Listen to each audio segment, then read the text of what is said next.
اللهم صل على محمد وعلى آل محمد كما صليت على إبراهيم وعلى آل إبراهيم في العالمين إنك حميد مجيد.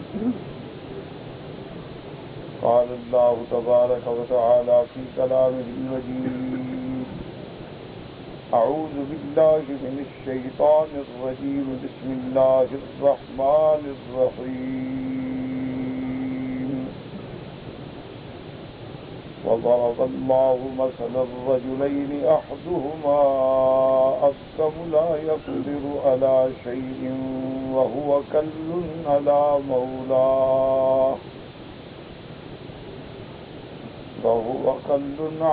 مولاه أينما يوجهه لا يأتي بخير. هل يستوي هو ومن يأمر بالعدل وهو على صراط مستقيم.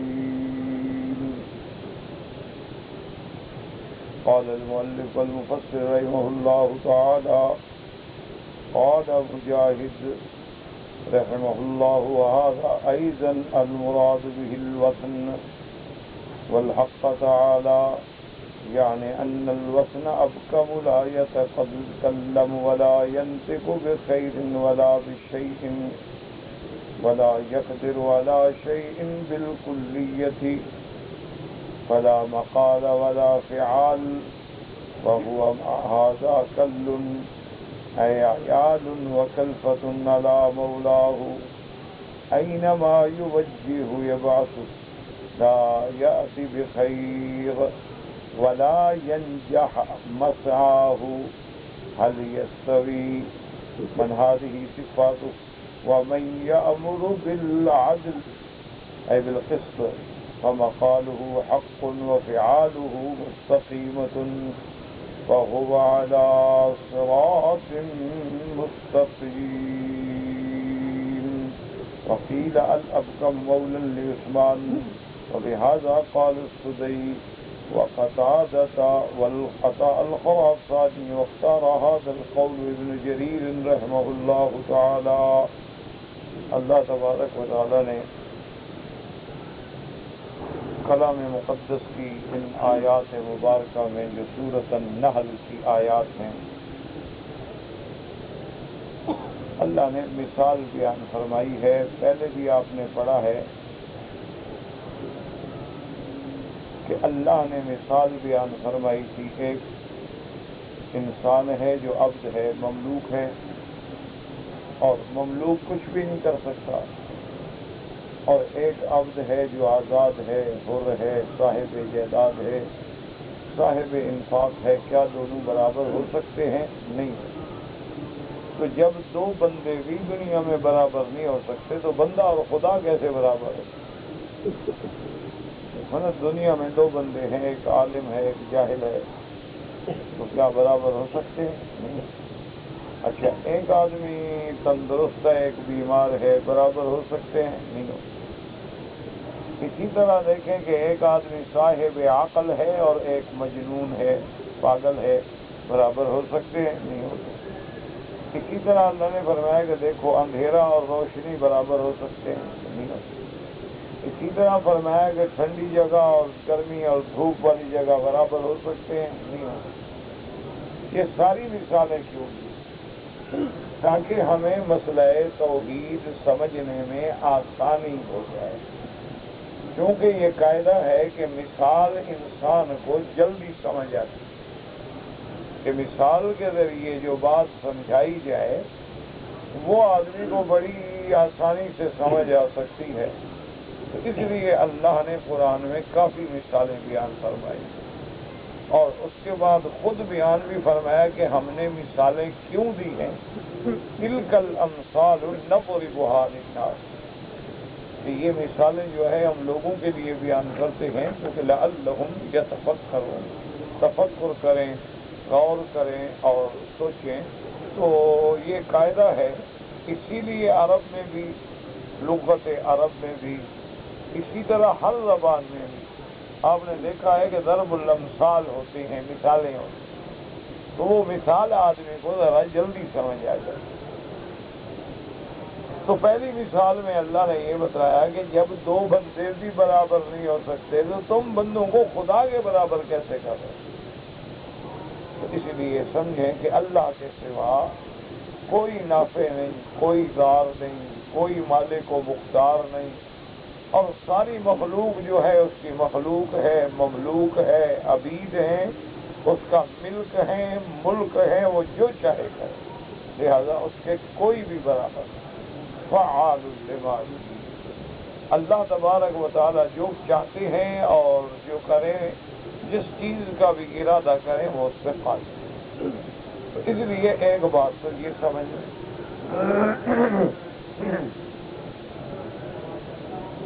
اب اللہ تبارک و تعالی نے ایک اور مثال کہ ایک آدمی ہے، گنگا ہے، بہرا ہے، نہ بول سکتا ہے نہ سنتا ہے، مالک جدھر بھیجے مالک کے لیے وبال ہے، آپ بھیجیں گے بھی چینی لے آؤ وہ نمک لے آئے گا، سنا ہی نہیں، آپ بھیجیں گے بھی نمک لے آؤ وہ چینی لے آئے گا، آپ بھیجیں گے پانی لے آؤ تو وہ روٹی لے آئے گا، آپ بھیجیں گے بھی کھانا لے آؤ تو پانی لے آئے گا، جو سمجھتا ہی نہیں، بولتا ہی نہیں تو۔ اور ایک وہ بندہ ہے جو بالکل عقل والا، فہم والا، ہمیشہ بھلائی کی بات کرتا ہے، خیر کی بات کرتا ہے، اور بالکل خود بھی سیدھے راستے پہ ہے، دوسرے کو سیدھے راستے پہ بلاتا ہے، کیا برابر ہو سکتا؟ نہیں۔ اس لیے اللہ نے فرمایا کہ جن لوگوں کو تم نے آلہہ بنایا ہے، یہ تمہارے اوثان، اصنام، انداز، یہ ساری چیزیں جن کو تم نے اپنا نعوذ باللہ معبود بنایا ہے، جن کو تم نے اپنی مرکز توجہ بنایا ہے، یہ ایک ایسے جماد ہیں کہ نہ سنتے ہیں، نہ بولتے ہیں، نہ حرکت کر سکتے، ان کو تم اپنے اللہ کے ساتھ ملا رہے ہیں۔ اس لیے اللہ تبارک و تعالی نے ہمیں مثال دے کے بات سمجھائی، اور اس میں ایک بنیادی بات یاد رکھیں کہ جس میں بہت سارے بھائی دھوکے میں پڑ جاتے ہیں،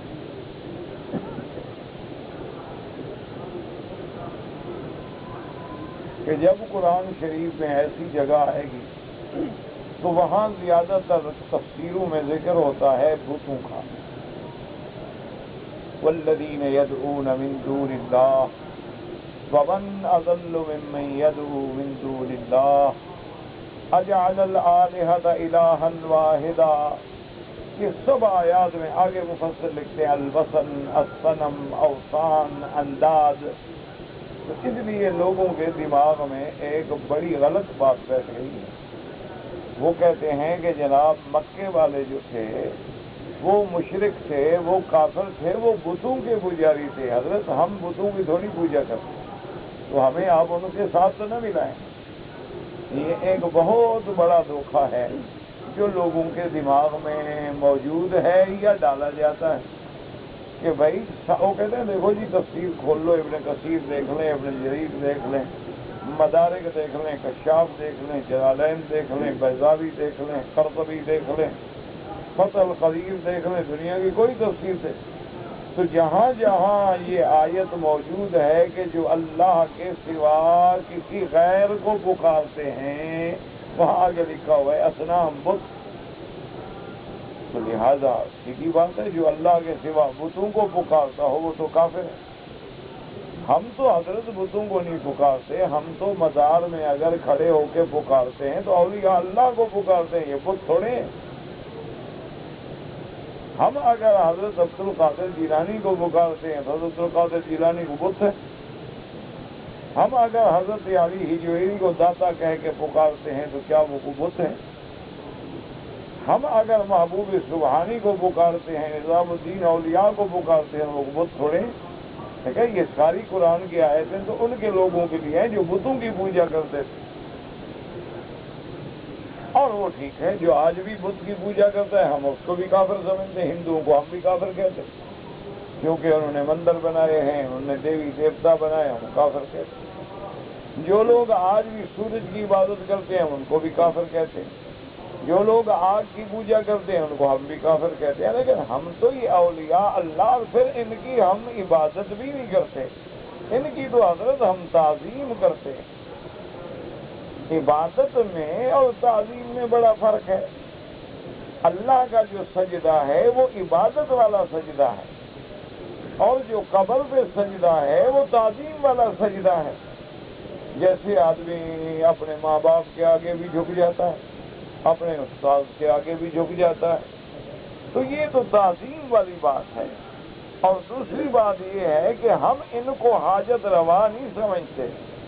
ہمارا تو عقیدہ صرف یہ ہے کہ اللہ نے ان کو مختار بنا دیا ہے، اللہ کے یہ پیارے ہیں اور اب یہ مختار کل ہیں، لیکن دیا اسی نے ہے، اس لیے لوگوں کے دماغ میں دھوکہ ڈالتے ہیں۔ اللہ تبارک و تعالیٰ سے دعا کریں کہ اللہ ہدایت اور اللہ تبارک و تعالیٰ صحیح عقیدہ توحید نصیب فرمائے۔ اچھا، اب جناب یہ ہے کہ میں آپ سے پوچھتا ہوں کہ اگر ایک آدمی بت کی عبادت کرے، بت کا سجدہ کرے، بت کے آگے آ کے درخواست کرے، وہ تو ہے کافر، کیونکہ اس نے اللہ کے سوا من دون اللہ کے غیر کو پکارا۔ اچھا، ایک آدمی اگر حضرت عیسیٰ علیہ السلام کو پکارے، اس کے بارے میں کیا خیال ہے؟ لقد کفر الذین قالوا ان اللہ هو المسیح ابن مریم۔ اللہ نے فرمایا لقد لام ابتدائیہ، قد حرف تحقیق، پکی بات ہے کہ جنہوں نے عیسیٰ کو خدا بنایا وہ کافر۔ لقد کفر الذین قالوا ان اللہ ثالث ثلاثہ، پکی بات ہے جنہوں نے کہا ان تین میں خدا ہے وہ بھی کافر ہے، جنہوں نے کہا عیسیٰ خدا کا بیٹا ہے وہ بھی کافر ہے، جنہوں نے کہا عزیر خدا کا بیٹا ہے وہ بھی کافر ہے۔ تو اگر عیسیٰ علیہ السلام کو کوئی سجدہ کرے یا عیسیٰ علیہ السلام کو کوئی پکارے یا عیسیٰ علیہ السلام سے مدد مانگے، وہ کافر ہے۔ کیا عیسیٰ علیہ السلام بت ہے؟ عیسیٰ علیہ السلام کسی بت کا نام ہے؟ ذرا ٹھنڈے دل سے سوچیں۔ بی بی مریم علیہ السلام کسی بت کا نام ہے؟ عزیر علیہ السلام کسی بت کا نام ہے؟ اچھا، پکارنا تو بڑی بات ہے، صرف ایک آدمی نے میرے آقا کی موجودگی میں، میرے مدنی سرکار کی موجودگی میں، صلی اللہ علیہ وسلم کی موجودگی میں صرف اتنا کہا ما شاء اللہ و شئت، بات تو اتنا کہا ہے۔ اچھا، حالانکہ یہ ایک عام بات ہے، محاورے میں بھی آدمی بول دیتا ہے، اس بیچارے نے بھی اتنی کہا کہ ما شاء اللہ و شئت۔ حضور نے فرمایا جعلتنی للہ ندا، اس نے کہا حضور جو اللہ چاہے اور آپ چاہیں، حالانکہ ایک محاورہ ہے، آدمی کہتا ہے، یہاں عام بھی کہتے ہیں جی جو اللہ کی مرضی اور آپ کی مرضی۔ اچھا جی، جو اللہ چاہیں گے اور آپ چاہیں گے، یہ عام محاورے میں بھی بولتے ہیں لوگ، یعنی ان کے دماغ میں کوئی شرکت تصور بھی نہیں ہوتا۔ لیکن میرے محبوب نے فرمایا، جب صحابی نے کہا اجعلتنی للہ، فرمایا ما شاء اللہ و شئت، حضور غضبناک ہو گیا، فرمایا اجعلتنی للہ ندا، تو نے مجھے اللہ کا شریک بنا دیا ہے کہ جو اللہ چاہے اور آپ چاہے۔ خبردار آئندہ یہ نہ کہنا۔ اچھا، بات کیا تھی؟ بات صرف ایک حرف کی، کہ اس نے کہا تھا نا کہ ما شاء اللہ و شئت، حرف وا تھا۔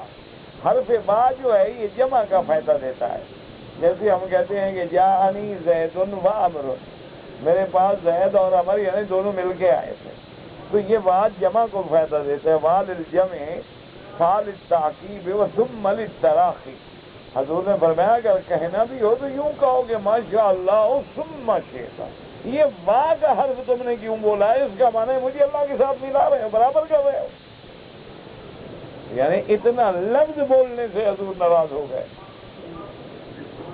ایک لفظ بولنے سے کہ حرف وا میں مجھے کیوں ذکر کیا تو نے خدا کے ساتھ؟ سیدھی بات کرو کہ جو اللہ چاہے، وما تشاءون الا ان یشاء اللہ۔ ہر چیز جو ہے مشیت اللہ کی ہے، جو اللہ چاہے۔ اسی لیے آپ دیکھیں کہ سارے قرآن پاک کو کھول کے پڑھیں کہ میرے آقا کی خدمت میں، رحمت دو جہاں کی خدمت میں، صلی اللہ علیہ وسلم کی خدمت میں، بھائی نکل جاؤ، تمہیں آرام نہیں آئے گا، تم کو بوڑھے ہو، آواز نہیں پہنچ رہی تھی، تم آگے آ گئے ہو، یا میری زیارت کر کے کوئی بزرگ بن جاؤ گے، میں کوئی پیر شیر ہوں۔ اللہ کا کلام ہے، قرآن ہے، سنو جی، ہاں آواز آ رہی ہے، نہیں آ رہی بیٹھے رہو۔ حدیث میں آتا ہے کہ جب ملائکہ جا کے عرض کرتے ہیں مولا تیرے بندے تیرا قرآن سن رہے تھے، تیرے ذکر میں مشغول تھے، تو اللہ فرماتے ہیں ملائکہ گواہ ہو جاؤ، انی قد غفرت لہم، میں نے ان کے گناہ معاف کر دیے۔ تو ملائکہ عرض کرتے ہیں، وہ کہتے ہیں یا رب العالمین آپ تو بڑے مہربان ہیں، لیکن ان میں ایک بندہ جو ہے وہ درس سننے نہیں آیا تھا، اس کو کسی سے ملنا تھا، کام تھا، وہ بیچارہ مجبور ہو کے بیٹھا ہوا تھا۔ تو حدیث میں آتا ہے کہ فرمان خدا بندی ہوگا کہ ہاں اولئک اس کا یہ میرے ذکر والوں کی مجلس ہے، ان کے ساتھ بیٹھنے والا بھی معلوم نہیں رہتا، جو ان کے ساتھ بیٹھ گیا وہ بھی بخشا گیا، حالانکہ وہ سننے بھی نہیں آیا، اس کا مقصد ہی نہیں تھا، وہ تو ایک آدمی کو ڈھونڈ رہا تھا، وہ بیٹھا ہے، وہ نکلے تو بات کرے، وہ تو غریب مجبوراً کھڑا ہے۔ لیکن مجلس کے آداب ہوتے ہیں، اور یاد رکھو جب تک ادب نہیں سیکھو گے ساری زندگی ٹھوکریں کھاتا رہتا ہے۔ اصل بات ادب ہے، دین کا ادب، کعبے کا ادب، مدینے کا ادب، مسجد کا ادب، والدین کا ادب، اللہ کے قرآن کا ادب، ائمہ محدثین کا ادب، جب اپنے استاد کا ادب۔ اس سے بڑی بات ہے کہ امام شافعی جیسا آدمی جو امام وقت ہے، اللہ اس کی قبر پہ کروڑ رحمتیں فرمائے، وہ فرماتے تھے کہ لو علمنی حرف، ایک بندہ اگر مجھے ایک حرف سکھا دے، انا لہ عبد، اب میں اس کا غلام ہوں، وہ چاہے مجھے بیچ دے، چاہے ساری زندگی مجھ سے کام کروائے، کیونکہ اس نے مجھے ایک حرف پڑھایا ہے، ایک حرف سکھایا ہے۔ اس لیے ہمیشہ یاد رکھیں، اور یہ بڑوں کا کام ہوتا ہے کہ وہ پیار سے بچوں کو سمجھائیں، کنٹرول کریں، آداب سکھلائیں کہ آداب مجلس کیا ہے، آداب مسجد کیا ہے۔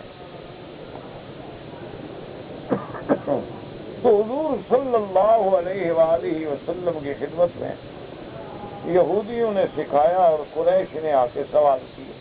بڑا مشہور واقعہ قرآن میں موجود ہے۔ حضور پاک نے فرما دیا کہ کل جواب دوں گا۔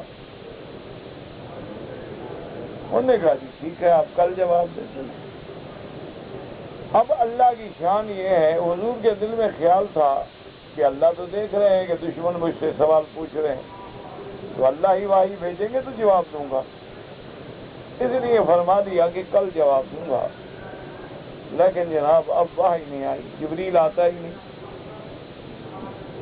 حضور انتظار میں ہیں، آپ اندازہ کریں، حضور پاک فرماتے ہیں کہ مجھے کئی دن وحی رک گئی اور اسی تکلیف ہوئی کہ میں پہاڑوں پہ چڑھ جاتا تھا، دل کرتا میں چھلانگ لگا دوں۔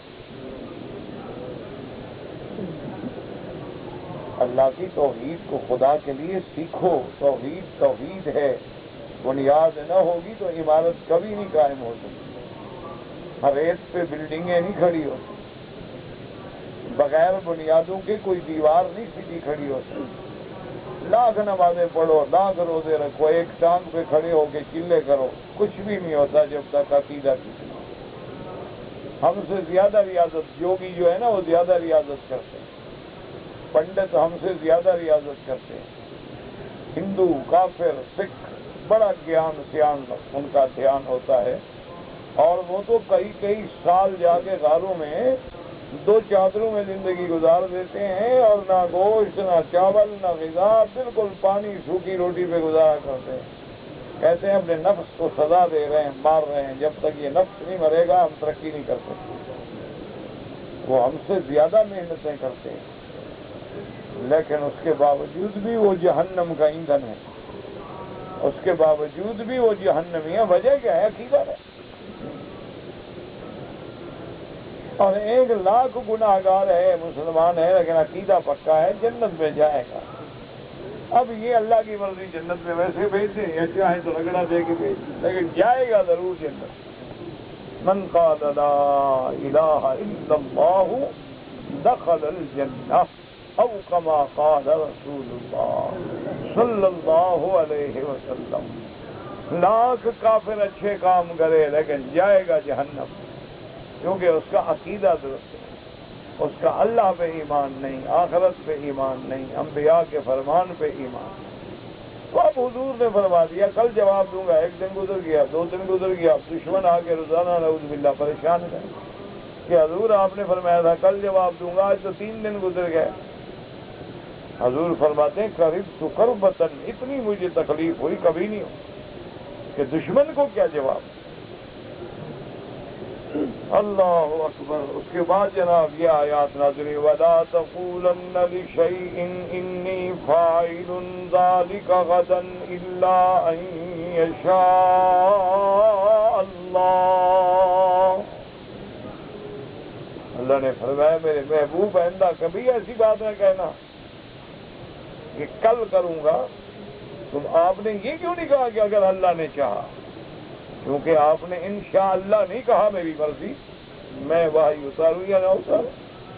تو آئندہ کبھی یہ نہ کہنا میں کل یہ کروں گا، الا ان یشاء اللہ، ساتھ یہ کہو کہ انشاءاللہ، کہ اگر اللہ نے چاہا، اللہ نہ چاہے میں کیا کر سکتا ہوں۔ تو اس کے بعد پھر جواب آیا۔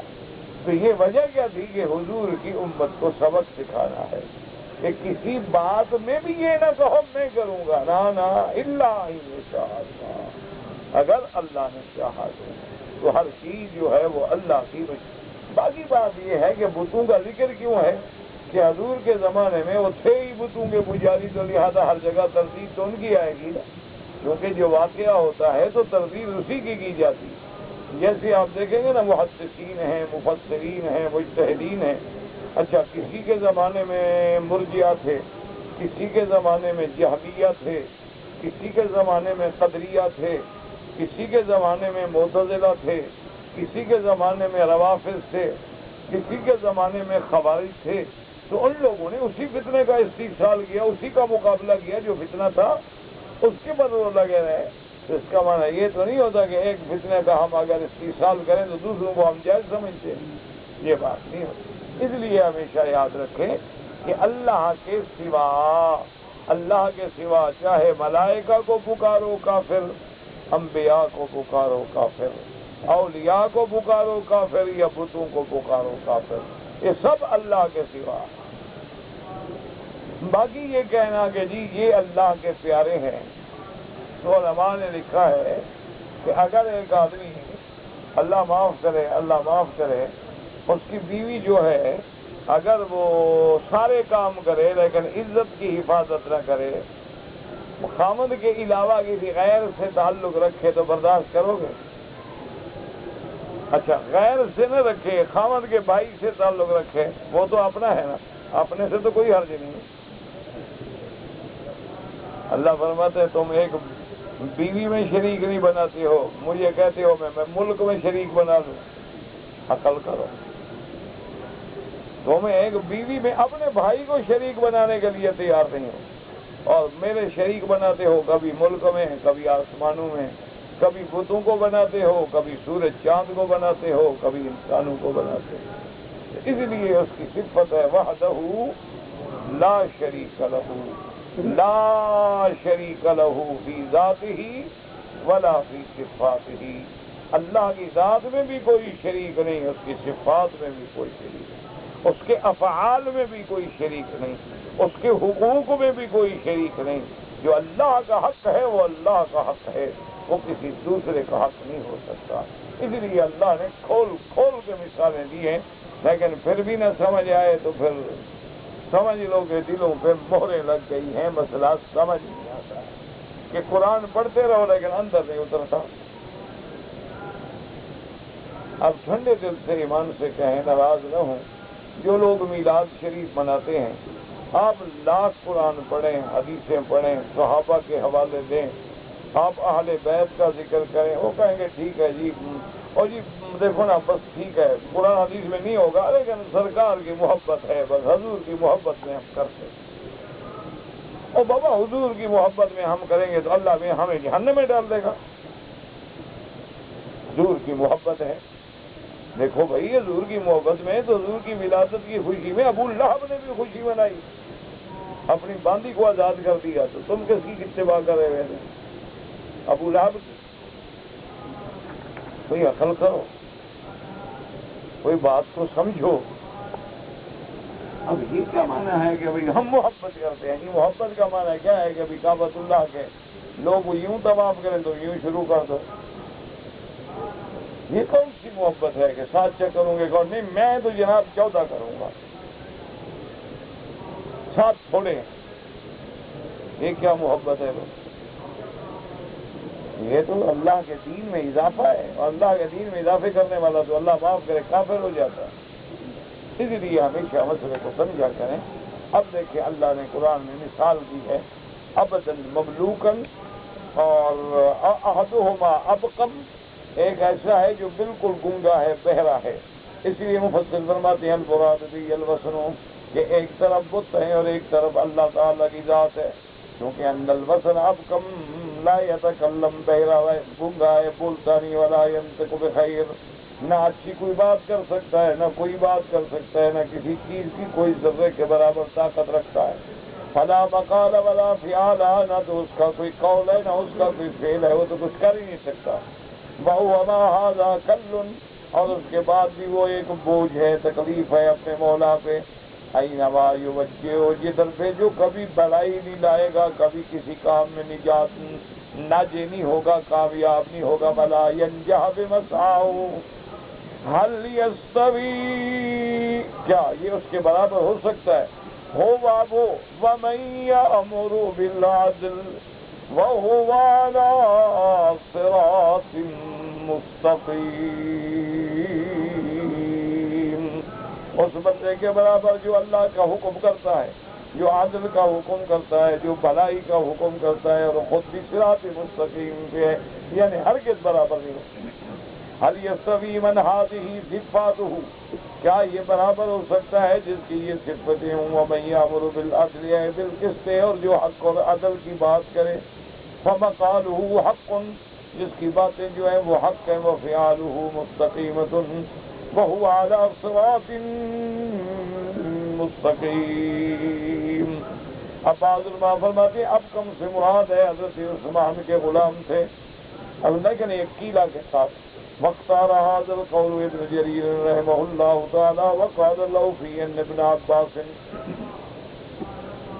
هو مثل للكافر والمؤمن۔ اب دونوں میں فرق کیا ہے؟ پہلے قول میں یہ تھا کہ مثال ہے اللہ کی اور بتوں، اور دوسرے قول میں ہے کہ مومن اور کافر کی، کیونکہ اللہ نے فرمایا رجلین احدہما کم لا یقدر علی شیء، تو وہاں چونکہ رجلین ہے تو مراد دو انسان ہے، تو ایک مسلمان ایک کافر برابر ہو سکتے ہیں؟ بالکل برابر نہیں۔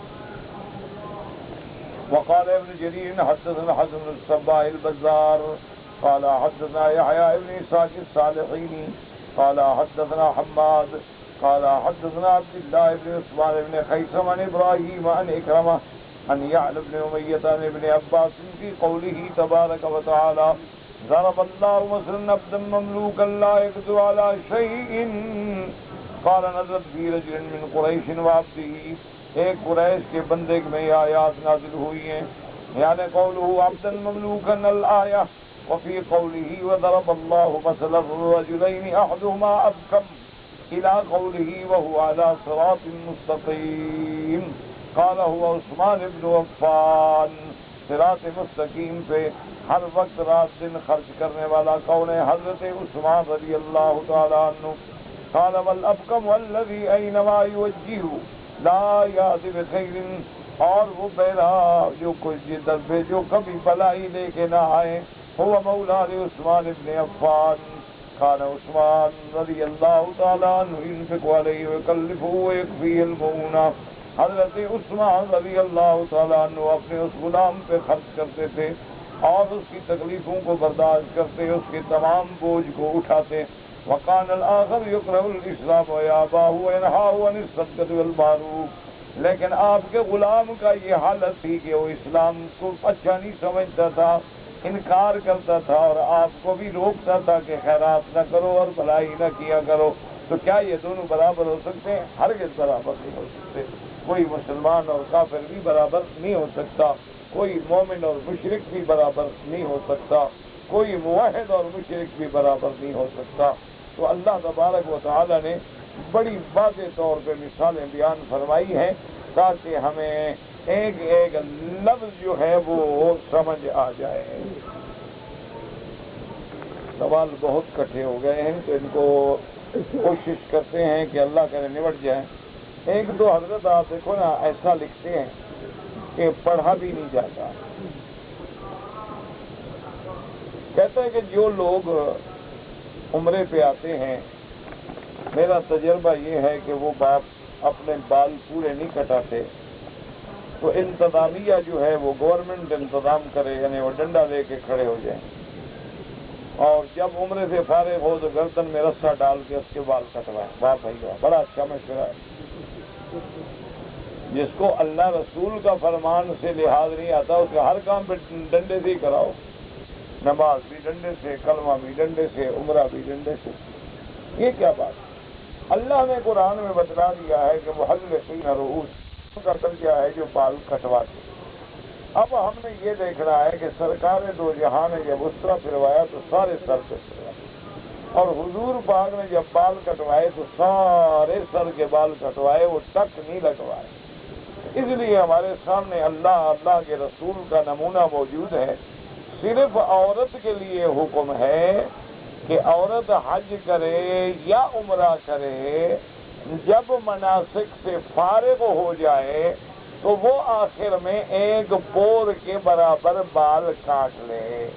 اچھا، عورتوں کے لیے بھی یہ حکم نہیں ہے کہ یوں پکڑ کے کاٹ لیں یا یوں پکڑ کے کاٹ لیں، یا بال چیک کریں کہ جہاں تھوڑے سے ٹیڑھے ویڑے ہیں ان کو سیدھا کرنے کے لیے کاٹ دیں. تو یہ منع نہیں، حکم یہ ہے کہ بالوں کو عورت اکٹھے کرے اور آخر میں جا کر جہاں بال پہنچے وہاں ایک پور کے برابر کاٹ لے. یہ حکم ہے عورت.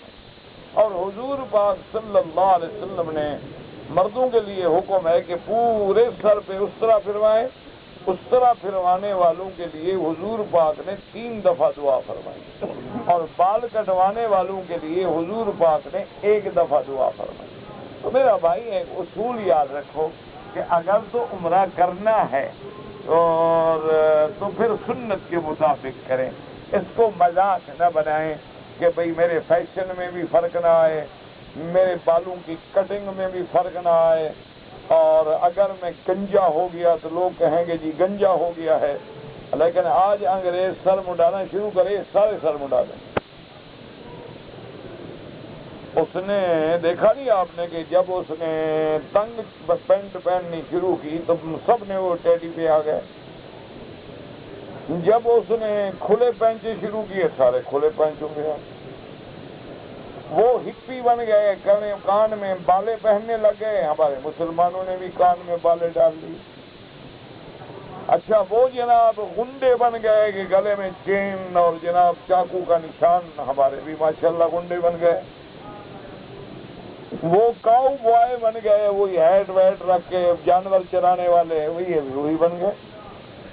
کیونکہ ایک ہے اتباع محمد مصطفیٰ اور ایک ہے اتباع کفار. اب تمہاری مرضی ہے جو کرو. اللہ نے کسی کو ڈنڈے سے تو مسلمان نہیں کرنا ہے. احکام بتا دیے گئے، آگے تمہاری مرضی ہے، کرو کرو، نہ کرو نہ کرو.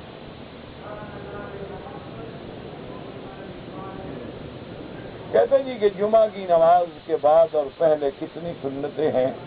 میرا بھائی پہلے 4 سنتیں ہیں اور بعد میں 4 یا 6 سنتیں ہیں. بعض حضرات جو ہیں وہ 2 بھی پڑھتے ہیں. بات اتنی ہے کہ جتنی محنت کرو گے، جتنا گل ڈالو گے اتنی ہی میٹھا ہوگا. سیدھی سی بات ہے. ایک مسئلے کو سمجھا کریں، کیونکہ انسان کی یہ عادت ہے، 4 پڑھتا تھا نا، اس کو 2 والی حدیث پہ لے آؤ اور چند دنوں کے بعد وہ 2 بھی چھوڑ دیتا. اور جو چار پڑھتا ہے وہ کیسے پھر چھوڑے گا؟ اس لیے جتنا عبادت زیادہ ہو اتنا فائدہ ہے، اور دونوں حدیثوں میں ثابت ہے، چار بھی ثابت ہے، دو بھی ثابت ہے۔ اب تمہاری مرضی، چار پڑھو، دو پڑھو۔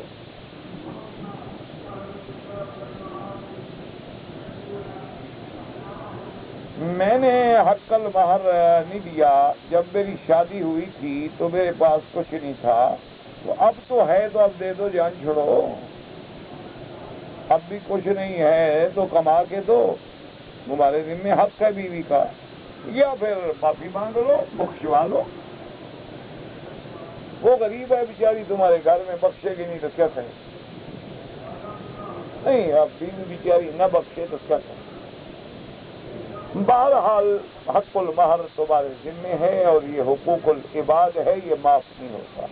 کوشش کرو، ادا کرو، ادا نہیں کر سکتے معافی دو۔ ایسا نہ ہو کہ بیوی کی وجہ سے دنیا میں تو لذت لیتے رہے اور قیامت میں جہنم میں پڑے ہو۔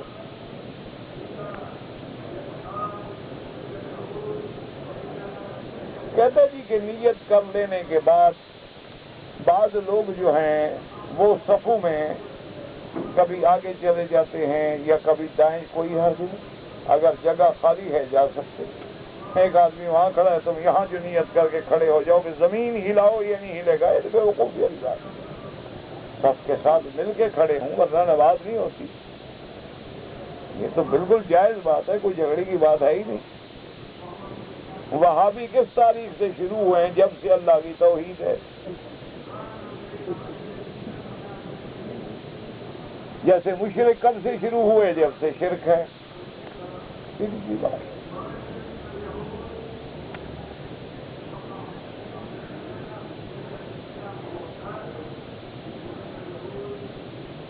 خالد نے عمر کی بیوی سے دودھ کھائی تو نہیں جاتی، پی جاتی ہے۔ اچھا، عمر سے دو بیوی ہے، دونوں بیوی کی اولاد خالد کے لیے حرام ہے، جس سے دودھ پیا اس کی حرام ہے، دوسرے کا کیا قصور ہے؟ سیدھی سی بات۔ جس عورت کا دودھ پیا ہے وہ ماں بن گئی، اس کی ساری اولاد اس کے لیے حرام، بہن بھائی بن گئے۔ جن اور شیطان میں کیا فرق ہے؟ کوئی فرق نہیں۔ اللہ نے فرمایا کان من الجن، ابلیس جو ہے وہ جن، اس میں یہی فرق ہوتا ہے جیسے مسلمان ہے، ایک شریف ہے، ایک کمینہ ہے۔ جو کمینہ ہو وہ شیطان ہوتا ہے، جو عام ہے وہ جن ہوتا ہے۔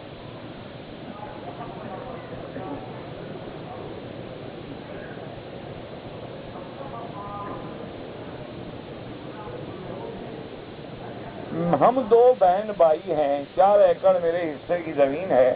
میں نے اپنی بہن سے کہا کہ تم اپنا حصہ لے لو، وہ نہیں لینا چاہتی، تو آپ نے کہا ہوگا زبانی کلامی اوپر سے، ورنہ کوئی ایسا بندہ ہے دنیا میں کہ زمین دو اپنا لے؟ بہرحال آپ بہن کے نام انتقال کرا دیں، اس کا قبضہ لے لیں، اس کے بعد وہ تمہیں واپس کرتی ہے تو لے لینا، کوئی بات نہیں۔ ارے دو تو صحیح نا، دینے والے سے بنو۔ زبانی کلامی جو کہو گے، او جی آپ کا حصہ تو ہے اور پھر آپ لے لیں، انہوں نے کہا نہیں بھائی جی کیا لینا ہے، یہ ہے کوئی نہیں، اللہ نیتوں کو دلوں کو جانتا ہے۔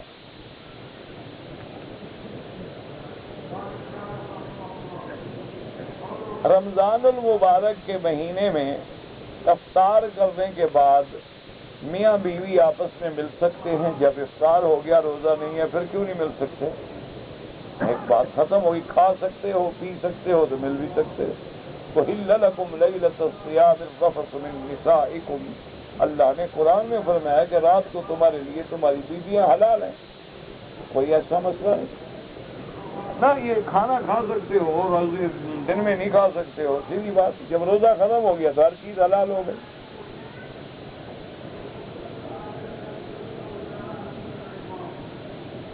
اگر کوئی مسلمان ہندو لڑکی سے زنا کرے، زنا ہے، ہندو سے کرے، سکھ سے کرے، کافر سے کرے، زنا کسی کے ملک میں دخل دینا ہے، اور عذاب ہوگا قیامت میں۔ توبہ کرو، اللہ سے معافی چاہو۔ یہ تھوڑا ہے کہ کافروں کی لڑکیوں سے زنا کرتے رہو، اور کافر بھی مسلمانوں سے یہی کریں گے نا۔ آج یہی تو ہو رہا ہے۔ کتنے عائشہ ہیں جو اوشا بن گئی، کتنی مسلمان لڑکی ہیں جو ہندوؤں کے گھر میں ہیں۔ تم نہ کرتے، وہ بھی نہ کرتے۔ کہتے جی آپ مہربانی کر کے درس میں ناغا نہ کیا کریں. تو کیا کیا کروں یعنی؟ آپ کل مجھے کہیں جی آپ مہربانی کر کے کھانا بھی نہ کھایا کریں, رات کو سویا بھی نہ کریں. اللہ کے بندے, ایک بات ہے, انسان ہے, اس کو یہ ناغا بھی شریعت کا حکم ہے. حضور صلی اللہ علیہ وسلم کے صحابہ یہاں دین سکھاتے تھے تو وہاں ایک قول مبارک ہے, فرمایا زر ربن تزدد حبن, کہ کبھی کبھی زیارت کرایا کرو, روز نہیں, تاکہ محبت بڑھے, تاکہ شوق بڑھے, اشتیاق بڑھے. تو یہ بھی احادیث کا حکم ہے کہ لازماً آدمی ناغا کرے. اگر نہ بھی کرو تب بھی ہو جاتا ہے, کبھی بیمار ہو گیا, کبھی تکلیف ہو گئی, کبھی کچھ ہو گیا, انسان جو ہے.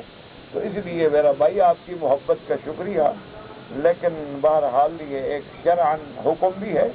اور حضور پاک نے فرمایا, ایک دفعہ صحابہ اکٹھے ہوئے, انہوں نے آپس میں مشورہ کیا کہ بھئی ہم تو ساری رات بالکل آرام نہیں کریں گے, ساری رات کی عبادت کریں. بعض صحابہ نے کہا کہ ہم تو ہمیشہ جب تک زندگی ہے روزانہ روزہ رکھیں گے. بعض صحابہ نے کہا بابا بات یہ ہے نا کہ ہم تو خصی ہو جاتے ہیں, بیوی کا چکر ہی نہ ہو, ہم عورت کے قریب ہی نہیں جائیں گے, نہ ہوں گے, خواہش ہی نہیں ہوگی تو کیا جائیں گے. سرکار دو عالم کو پتہ لگا, حضور غصے میں آ گئے, حضور جلال میں آ گئے. حضور نے فرمایا کیا کہتے ایکم مسلی, کون ہے تم میں سے جو میری شان کا مقابلہ کرے؟ کیا تم ترقی کر کے نبی بن سکتے ہو؟ انہوں نے کہا نہیں یا رسول اللہ. تو فرمایا انا انام و اقوم, میں سوتا بھی ہوں, جاگتا بھی ہوں, میں بیوی کے حقوق بھی ادا کرتا ہوں, اور میں روزہ بھی رکھتا ہوں, افطار بھی کرتا ہوں. تو تم کون ہو ایسے بات کہنے والے؟ والے نفس کا علیہ کا حق, تیرے نفس کا بھی تجھ پہ حق ہے, تیرے اہل کا بھی تجھ پہ حق ہے, تیرے ہمسائے کا بھی تجھ پہ حق ہے, تیرے دوست کا بھی تجھ پہ حق ہے. آتے لکل ذی حق حق کہو, ہر حق والے کو حق پہنچایا کرو.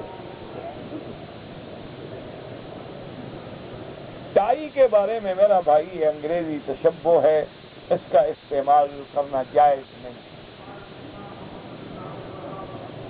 کہتے جی کہ جب آپ نہیں ہوں گے تو سوال کس سے کریں, جب میں مر جاؤں گا تو پھر کیا کرو گے؟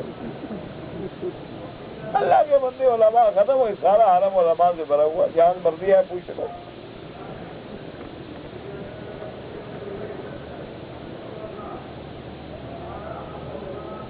اگر ایک آدمی نے 3 عمرے کیے ہیں, آخری عمرہ میں نے مدینہ منورہ سے کیا, غلطی یہ ہو گئی کہ میں نے وہ 2 چادریں پہلے اتار کے کپڑے پہن کے بال بعد میں کٹائے. انشاءاللہ کچھ نہیں ہے, کوئی دم شم نہیں ہے, لیکن آئندہ یہ غلطی نہ کرنا. اچھا اگر ایسا ہو جائے مثلا کہ ابھی ہم نے بال نہیں کٹائے لیکن ہم نے سلوار قمیض پہن لی, پھر یاد ہے اوہ ہم نے تو بال نہیں کٹائے, تو پھر حکم ہے کہ دوبارہ وہ چادریں احرام کی باندھو, احرام کی چادریں باندھ کے سر کٹا کے پھر کپڑے پہنو. تو بہرحال چونکہ تم نے فوراً بعد بال کٹا لیے ہیں, انشاءاللہ جرمانہ ورمانہ تو نہیں ہے آپ کا.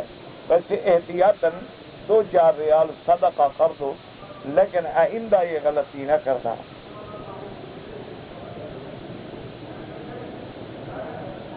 کہتے جی کہ اگر امام کی نماز کی 4 رکعت اور ہم پہنچے آخری 2 رکعتوں میں, تو جب امام فارغ ہو جائے فَأَتِمُّوا صَلَاتَكُمْ, حضور نے فرمایا تم اپنی نماز پوری کر لو.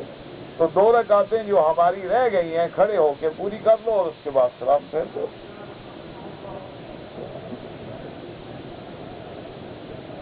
اگر کسی شخص کو آخری رکعت ملی ہے اور امام آخر میں اس سے غلطی ہوئی اور سجدہ سہو کیا, تو ہم بھی کریں گے.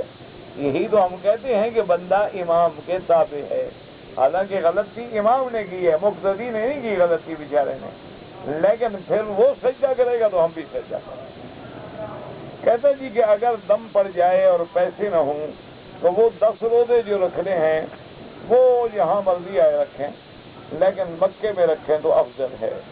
غسل کے اندر جو ہے نا میرا بھائی, منہ بھر کے کلی کرنا, ناک میں پانی دینا اور پورے بدن پہ پانی بہانا کہ کوئی ذرے کے برابر بھی جگہ خالی نہ رہ جائے. کیڑا یا مکھی وغیرہ اگر مکہ شریف میں ہو تو ان کو مارنا جائز ہے، بالکل جائز ہے۔ کوئی عورت جو ہے وہ اپنے سر کے بال کٹا سکتی ہے، فیشن کے طور پہ حرام، فیشن کے طور پہ بال کٹوانا یا بالوں میں اور بال جڑوا کے لمبے کرنا، یہ دونوں حرام ہیں، حضور صلی اللہ علیہ وسلم نے منع کیا۔ ایک ہوتا ہے بطور علاج کہ بعض بچیوں کے بال جو ہیں وہ دو شاخہ ہو جاتے ہیں تو ان کو سیدھا کرنے کے لیے کاٹ دیتے ہیں، مقصد علاج ہوتا ہے، مقصد فیشن نہیں ہوتا، ہو جائے گا۔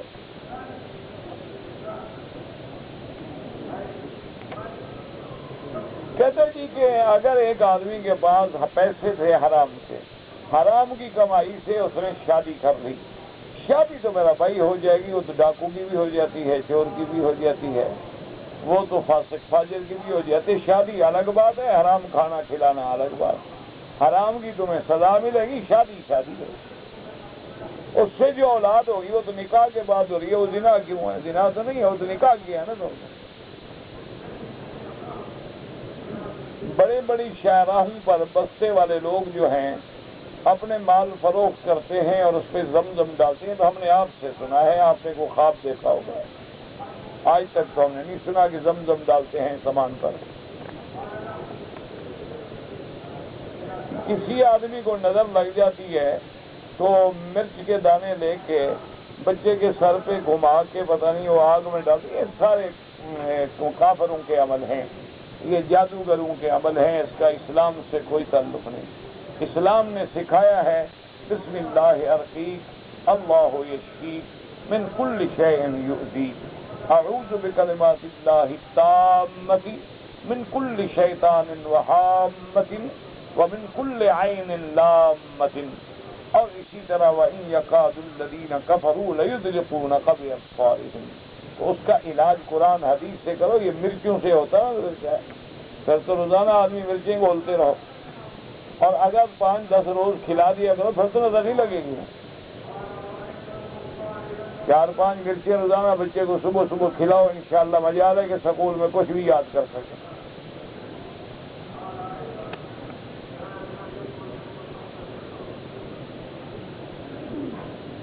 اگر ایک آدمی موحد ہے، صحیح العقیدہ ہے، مکہ شریف میں مر گیا، جنت المعلیٰ میں دفن ہوا، انشاءاللہ اللہ عذاب نہیں دے گا، دعا کرو اللہ عذاب سے، عذاب کیوں مانگتے ہو؟ اللہ رحمت کرے، باقی اللہ کی مرضی ہے۔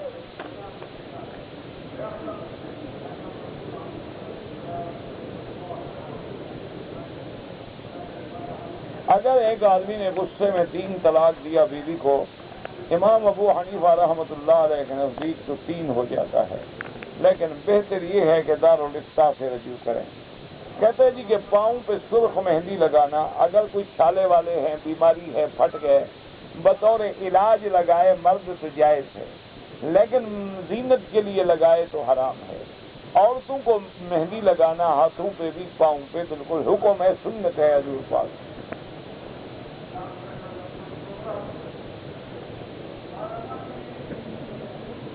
اگر آپ 3-4 مہینے کے بعد ریاض جاتے ہیں یا ابہا جاتے ہیں، واپسی پہ عمرہ ضرور کیا کریں۔ ایک ہے روز جائیں، وہ تو نہیں کر سکتا، گنجائش ہے، 3-4 مہینے کے بعد ایک عمرہ کر لینا اور مفت میں تمہیں عمرہ مل رہا ہے۔ جوان بیٹی اپنے باپ کا ہاتھ چوم لے، کوئی حرج نہیں، لیکن کوشش کریں کہ موجودہ دور میں نہ چومے، چونکہ فتنے کا خطرہ ہے۔ آج کل تو میرا بھائی باپ پہ بھی اعتبار نہیں۔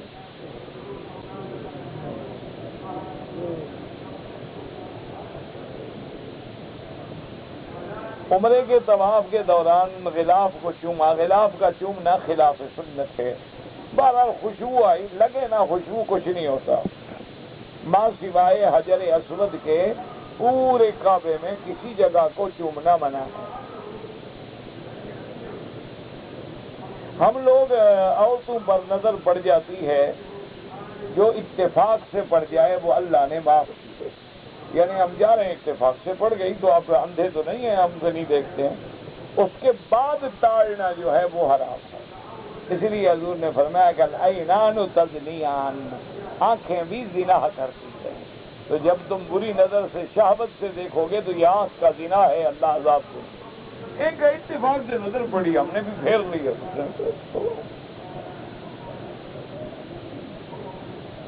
میری نوکری نہیں، مجھے کام نہیں ملتا، حسبنا اللہ و نعم الوکیل پڑھا کریں، استغفار پڑھا کریں۔ اب یہ تو نہیں کہ 2 دن پڑھا ہے تو آگے نوکری مل جائے، پڑھتے رہو، اللہ دیں گے۔ حیض والی عورت مسجد میں داخل نہیں ہو سکتی۔ اگر کوئی آدمی حنفی مسلک میں 3 دفعہ طلاق دے، ان کے نزدیک 3 شمار ہوتی ہیں۔ آپ حج اور عمرہ کرنے کے بعد نفلی عبادت ہے، جس کے لیے دعا کریں۔ بہرحال سنی اور شیعہ کا نکاح نہ کریں، بعد میں حالات بڑے خراب ہوتے ہیں۔ ہمارے ساتھ سفر میں شافی لوگ تھے، انہوں نے مغرب و عشاء اکٹھا پڑھ لیا، کوئی بات نہیں، آپ نے بھی پڑھ لیا، کوئی مسئلہ نہیں، کوئی حرج نہیں۔ یہ تو اعلیٰ اولا کے مسئلے ہیں، یہ کوئی جھگڑے کے مسئلے تو ہیں ہی نہیں۔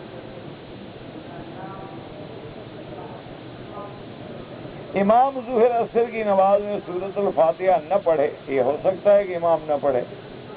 امام تو پڑھے گا، مقتدی نہ پڑھے تو نماز ہو جائے گا۔ امام نہ پڑھے تو کسی کا بھی نہیں ہوگا، کیونکہ جس نماز میں فاتحہ نہ ہو تو نماز ہوتی نہیں۔ جب امام نے پڑھ لی تو فاتحہ نماز میں تو آ گئی۔ میری شادی کے بعد میری سالی بھی مجھ سے پیار کرتی ہے، وہ کہتی ہے میری بہن کو چھوڑ دو۔ جو اپنی بہن کو چھڑوانا چاہتی ہے، ایسی ملعون عورت تمہارا ساتھ دے گی؟ وہ تمہیں چھوڑ کے انشاءاللہ کسی اور سے تعلق رکھے گی۔ لعنت بھیجو ایسے لوگوں کو، دور رہو اور توبہ رکھو، اور جو بیوی ہے تمہاری وہ بیوی ہے، بس۔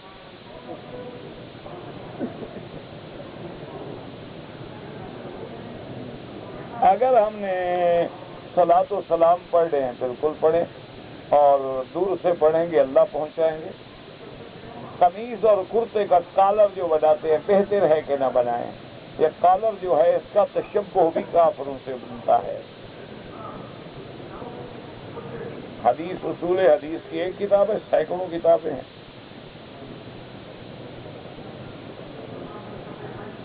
کہتے جب آپ کی شادی ہوگی تو میں آپ کو کپڑے پیش کروں گا، بڑی مہربانی۔ وہ تو خدا کرے پتہ نہیں کب ہوگی، تم کپڑوں کے بجائے اس کا فکر کرو، کپڑے میں خود بنا لوں گا۔